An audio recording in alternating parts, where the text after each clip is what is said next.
நீ நேர்மையா இருந்தா நான் ஏன் தலையிடுற? நீ தப்பான வழிக்கு போனா நான் தான் தட்டி கேட்கணும். நாளைக்கு உனக்கு கேவலம் அசிங்கம்னா அது என்னையில சாரும்.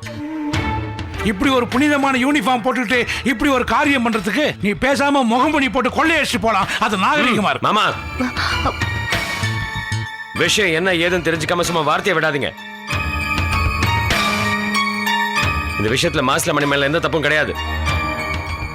அவர் வாங்கியிருக்கிற ஹாஸ்பிட்டலை பத்தி தப்பா பேப்பர்ல வந்துடக்கூடாதுன்னு அவர் ஃபீல் பண்றாரு. ரேகா கிட்ட பேசி பார்த்தோம், அவ ஒத்துக்கல. சரி பணம் கொடுத்து கேட்டு பார்ப்போன்னு முயற்சி பண்ணோம், அவ்வளவுதான். பணம் கொடுத்து சரி பண்ணலாம் நினைக்கும் போதே அது தப்பு இருக்கு மாப்ள. மாமா, அவன் கரெக்டான ஆளா இருந்தா ஒரு அறிக்கை கொடுத்துட்டு போலாமே. அவன் எப்படிப்பட்ட புறம்போக்குன்னு எனக்கு தான் தெரியும். அந்த புறம்போக்குக்கு நீங்க சப்போர்ட் பண்றீங்களா? மாசிலாமணி எப்பேற்பட்ட ஆளுன்னு எனக்கு தெரியாது மாமா. ஆனா இந்த விஷயத்துல அவர் பக்கம் நியாயம் இருக்கு. ரேகாத்த அதிகாரத்தை பயன்படுத்திக்கிட்டு அவரை மாட்டி விடணும்னு பாக்குறான். நான் அதே அதிகாரத்தை வச்சுக்கிட்டு அவரை காப்பாற்றணும்னு நினைக்கிறேன். ரேகா பணம் ஒண்ணு வேணான்னு சொல்ல, அவ இதுக்கு மேல எதையோ எதிர்பார்க்கிறா, அவ்வளவுதான். அதான் உண்மை. மாப்பிள, அந்த ரேகா யோக்கியமானவளா அயோக்கியத்தனமானவனது எனக்கு பிரச்சனை இல்லை. ஆனா நீங்க யோக்கியமானவனா இருக்கணும். உங்களுக்கு பணம் வேணும்னா என்கிட்ட கேளுங்க, வாரி வாரி கொடுக்குறேன். அதுக்காக அந்த மாசிலாமணி ஆளுகிட்ட அடையாளம் இருக்க வேண்டியது இல்ல. அப்படிப்பட்ட உத்தியோகம் உனக்கு தேவையில்லை. டேமேஜ். அடியாளா வாழ்க்கை ஆரம்பிச்ச உங்களுக்கு யாரை பார்த்தாலும் அடியாளா தான் தெரியுது மாமா. யார்கிட்ட பேசுறீங்க ஞாபகம் வச்சு பேசுங்க. அதேதான் நானும் உங்ககிட்ட சொல்றேன். பிரியா, என் விஷயத்துல தலையிடுறதுக்கு யாரா இருந்தாலும் சரி, ஒரு எல்லை இருக்கு. நான் ஒரு விஷயம் செய்யறேன்னா அதுக்கு ஒரு காரணம் இருக்கும். அந்த காரணத்தை நான் எல்லார்கிட்டயும் சொல்லிட்டு இருக்க முடியாது. வேற யாருக்கும் வக்காலத்து வாங்க வந்து உன் வாழ்க்கையை கெடுத்துட போறாரு. சொல்லிவே அவருக்கு.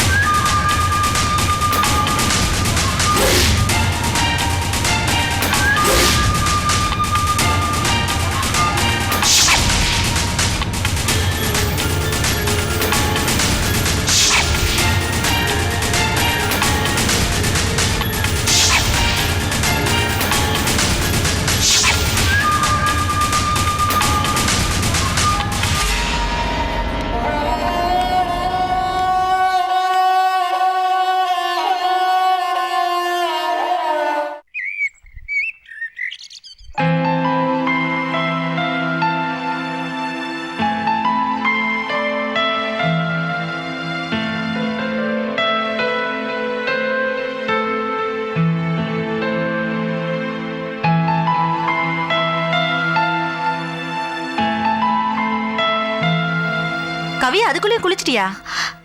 நான் என்னமோ தீ குளிச்ச மாதிரி இவ்ளோ ஷாக்கார? இல்ல கவி, நீ குளிக்க போறேன்னு என்கிட்ட ஒரு வார்த்தை சொல்லிட்டு குளிச்சிருக்கலாம்ல. இது உனக்கே கொஞ்சம் ஓவரா தெரியல? இப்படியே போனா இப்ப நான் மூச்சை உள்ள இழுக்க போறேன், இப்ப நான் மூச்சை வெளியில விட போறேன்னு உன்கிட்ட சொல்ல போல இருக்கே. நான் இவ்ளோ கண்ட்ரோலா இருந்துமே அன்னைக்கு ஜிம்முக்கு போறேன்னு சொல்லி பசங்களை ஏமாத்திட்டு நீ வேற எங்கேயோ போயிட்ட. எங்க போறேன்னு சொல்லவும் மாட்டேங்கிற. உனக்கு ஏதாவது ஒன்னாச்சுன்னா உன் வீட்டுக்காரருக்கு நான் தானே பதில் சொல்லணும். இங்க பார், நீ அதுக்கப்புறம் என்ன போவேனான்னு சொல்லிட்ட, நானும் போல. இப்ப எதுக்கு தேவையில்லாம பேசிட்டு இருக்க? நீ எப்பவுமே என்ன தப்பா தான் நினைக்கிற கவி. உன் வீட்டுக்காரர் தான் எனக்கு ஃபோன் பண்ணி உனக்கு இன்னைக்கு ஆயில் மசாஜ் கொடுத்து குளிக்க சொன்னாரு. நான் என்ன காய வைக்கிறதுக்குள்ள நீ குளிச்சிட்டு வந்து நிக்கிற. ஒண்ணு பண்ணு, அந்த ஆயில் மசாஜ் எடுத்து நீயே குளி. ஐயோ, வேற வினையே வேணாப்பா.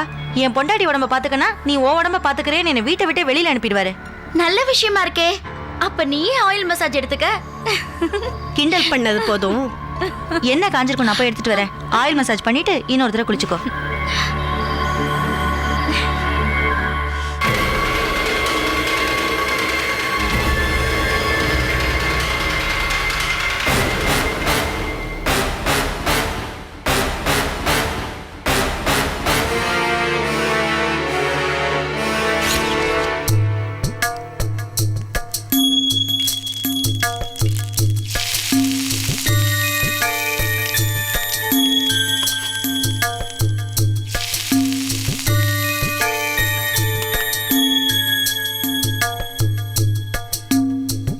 கவி,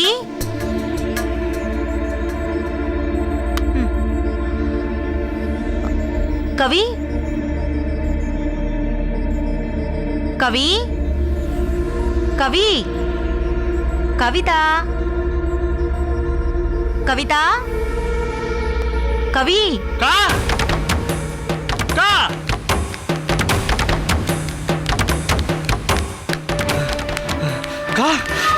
ஏன்டா இப்படி ஓடி வரீங்க? கவிதா மேடம் கார் எடுத்து வேகமா போறாங்கக்கா. இப்ப ஓடி வந்து சொல்றீங்க, அவ போறப்ப ஓடி போய் தடுக்க வேண்டியதானே? உங்களுக்கு தண்டத்துக்கா சாப்பாடு போட்டு சாரிக்கா வச்சிருக்கேன். சாரிக்கா போலீஸ் ஃபோன் பண்ணுமாக்கா.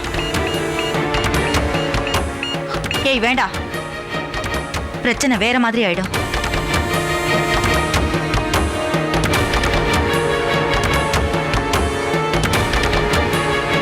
அவ எங்க போயிருப்பான்னு எனக்கு தெரியும்.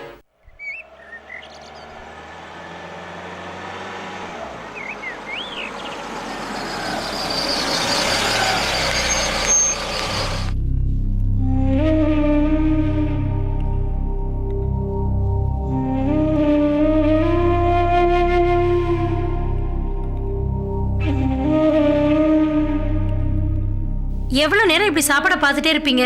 சாப்பிடுங்கம்மா. அம்மா சாப்பிடுங்கம்மா. சாப்பிட்டா தானே குடுக்குற மாத்திரை வேலை செய்யும். சாப்பிடுங்கம்மா. நான் தான் சாப்பாடு வேண்டாங்கறல, எடுத்துட்டு போ. நீங்க ஒழுங்கா சாப்பிடலன்னா டாக்டர் கூப்பிடுவேன், ஊசி போடுவாங்க. ஒழுங்கா சாப்பிடுங்க. எனக்கு வேண்டாம். ஐயோ, சாப்பிட போறீங்களா இல்லையா? வேண்டாம் போ.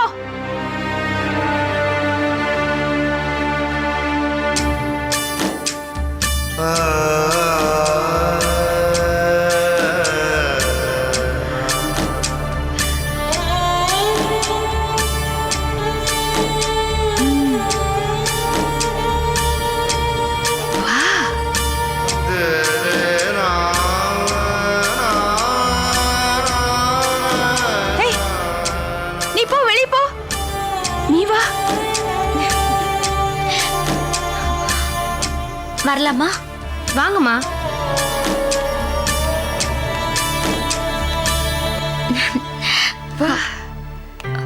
உட்காரு. எப்படிமா இருக்கீங்க? போ. நீ என்ன கூட்டிட்டு போறேன்னு சொன்னல, எனக்கு இங்க இருக்கவே பிடிக்கல. தயவு செய்து என்ன கூட்டிட்டு போயேன். கண்டிப்பா இன்னும் 4-5 நாள்ல நான் உங்களை கூட்டிட்டு போறேன். ஆனா ஒரு கண்டிஷன்.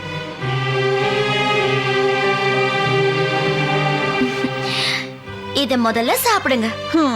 எனக்கு வேண்டாம், எனக்கு பிடிக்கல. அப்பனா நான் உங்களை வீட்டுக்கு கூட்டிட்டு போக மாட்டேன். ஐயோ, என்ன கூட்டிட்டு போ. அப்படின்னா சாப்பிடுங்க. கொஞ்சோண்டு போதும். சாப்பிட்டா என்ன கூட்டிட்டு போறியா? சரி.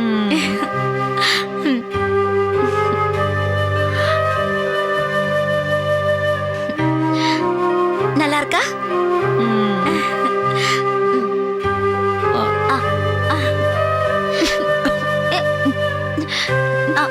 இந்தாங்க.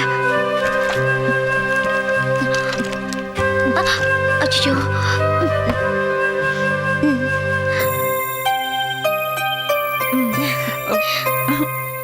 போதும்.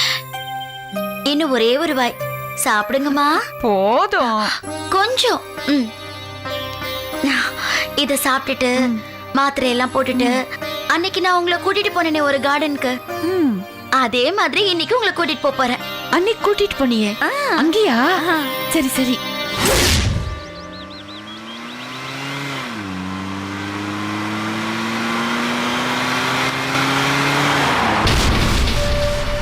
ஏன்டா இப்படி தப்பிக்க விட்டுட்டு அலைய விடுறீங்க? கவலைப்படாதீங்க, கண்டுபிடிச்சிடலாம். அவ புருஷனுக்கு தெரிஞ்சா நம்ம என்ன பதில் சொல்றது? அவர் நம்மள உண்டியலன் பண்ணிடுவாரே. சாரிக்கா சாரிக்கா. ஏய், ஒழுங்கா வான்னு சொல்றேன்ல. பாத்து வா.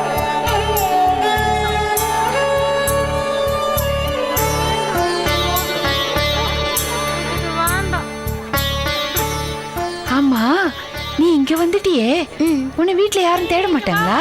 யாரும் தேட மாட்டாங்க. உன்னை நல்லபடியா பாத்துக்கிறாருல? நல்லா பாத்துப்பாரு. அவர் என் மேல உயிரையே வச்சிருக்காருமா. உங்க வீட்ல குட்டி பாப்பா இல்ல? இல்ல.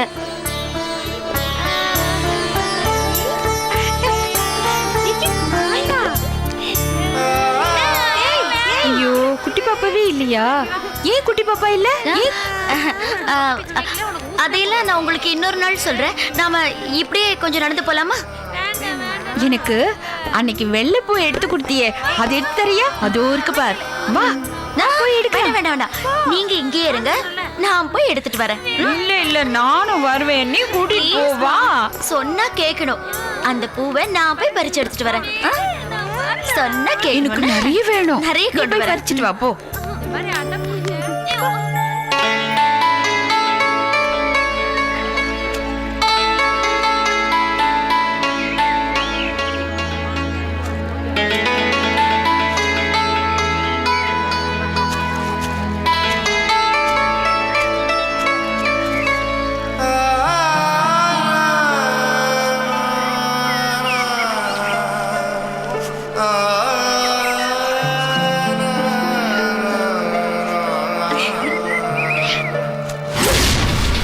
லெஃப்ட்ல போங்க.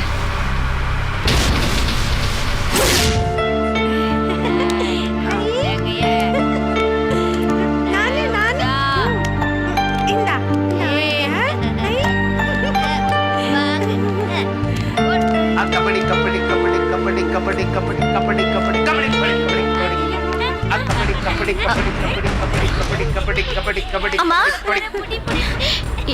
கபடி கபடி கபடி கபடி கபடி கபடி கபடி கபடி அம்மா எங்க போனாங்க? அம்மா அம்மா பவித்ரா பவித்ரா டாடா. ஐயோ அது யார் காரனே தெரியல. என்னம்மா? அம்மா அம்மா அம்மா அம்மா அம்மா அம்மா ஐயோ அம்மா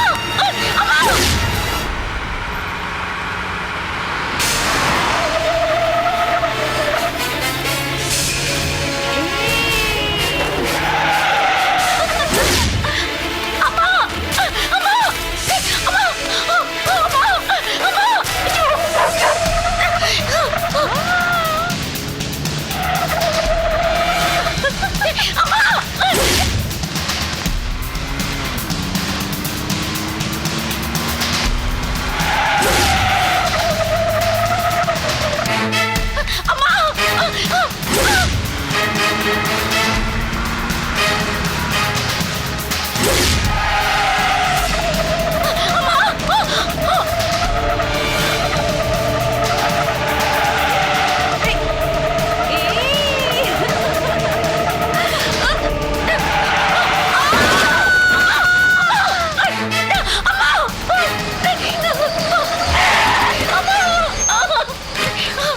கவி, ஏய், இங்க எங்கடி வந்த? உன் இஷ்டத்துக்கு அங்க இங்க போயிடுவே நீ? ஆ? வா, போடிங்கற. கவி, ஐயோ யாராவது போ உள்ள போ. அம்மா.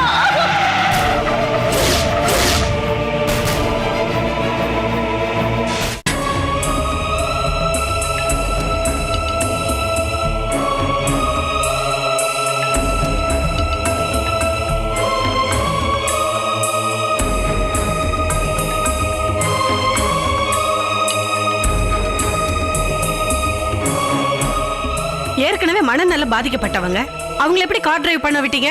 கொஞ்சம் கூட பொறுப்பே இல்லையா உங்களுக்கு? Sorry doctor. கவிதா அம்மா வந்தாங்க. அவங்களோட இவங்க நல்லா பழகுவாங்களேன்ற நம்பிக்கையில தான் அனுப்பி வச்சேன்.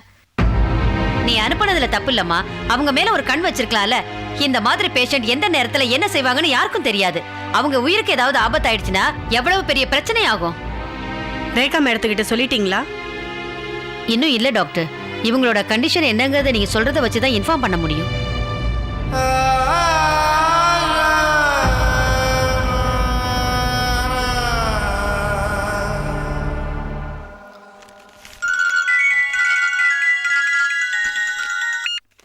ஹலோ ரேகா ஹியா. மேடம், நான் தான். தெரியும், யாருன்னு தெரியுது, சொல்லுங்க. அம்மா எப்படி இருக்காங்க?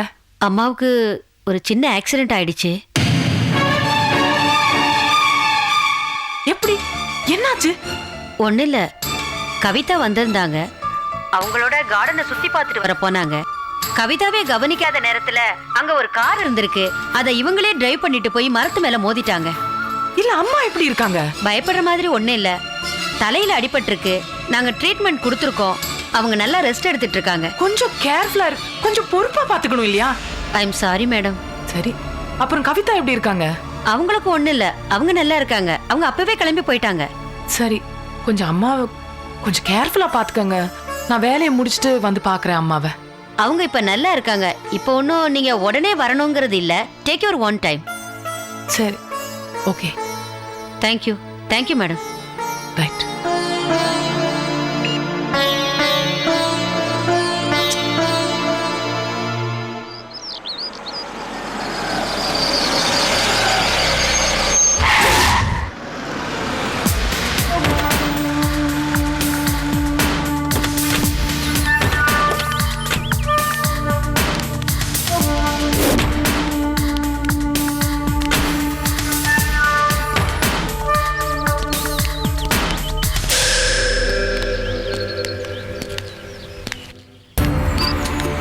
ஏன் தம்பி, உங்களை நம்பி ஒரு காரியத்தை ஒப்படைச்சா அதை நீங்க முடிச்சிருவீங்கன்னு நம்பிக்கை எனக்கு இருக்கும். ஆனா பெண்ணுமே இப்படி சொல்றீங்க. ஐயா, நான் இந்த கேஸ்ல தலையிட்டு இருக்கவே மாட்டேன். நீங்க சொன்னீங்கிற ஒரே ஒரு காரணத்துக்காக நான் போய் அந்த பொம்பளை கிட்ட பேசினேன். அவ இந்த கேஸை விட மாட்டாளாம். பணத்தை பத்தி பேசியுமா அவ மசிய மாட்டேங்கிறா? நான் அன்னைக்கு உங்ககிட்ட சொன்னேன், பணத்துக்கெல்லாம் அவன் மசிய மாட்டான்னு. அவன் உடம்புல இருக்கிற ஒவ்வொரு செல்லையும் திமிர் இருக்கு. ஏன் தம்பி, ஆளை பார்த்து பயப்படவும் மாட்டேங்கிறா, பணத்து மேலேயும் ஆசை இல்லை.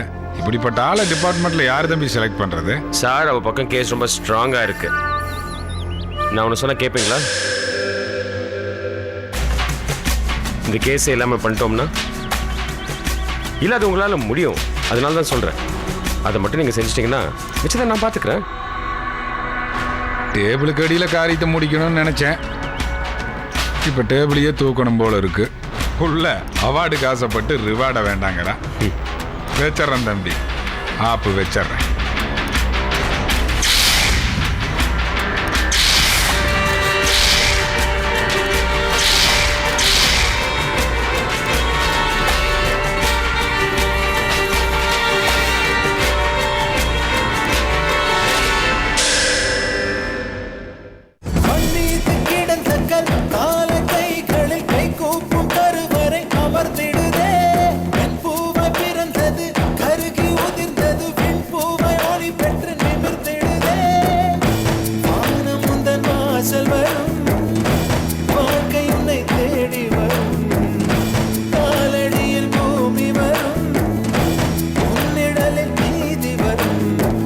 பலம் உடைத்திடும் பகை வரை